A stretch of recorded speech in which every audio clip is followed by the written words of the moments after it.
Mr. Speaker, today we are mourning the loss of 2 children from the Makwa Sahgaiehcan First Nation in Saskatchewan who lost their lives in a devastating house fire. Their bodies were carried out of their burning home by their father when the RCMP finally arrived.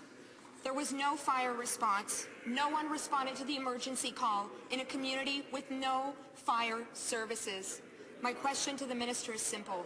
How could this happen?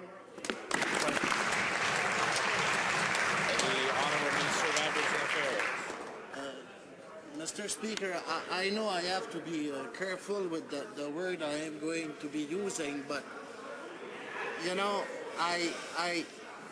for that member and that party to try score cheap political points over the death of children on a reserve is just unacceptable. Our thoughts and prayers are with that families who has been through this disaster, Mr. Speaker, and we will continue to work with these First Nations in order to prevent such in the future. The honourable member for Churchill.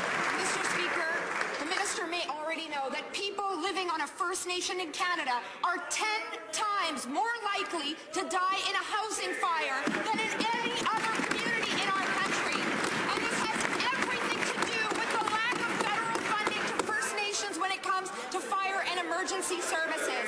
Mr. Speaker, the family deserves better. First Nations across the country deserve better. When will this federal government stand up and show some leadership so that tragedies like the one that happened in Makwa Sahgaiehcan does not happen again?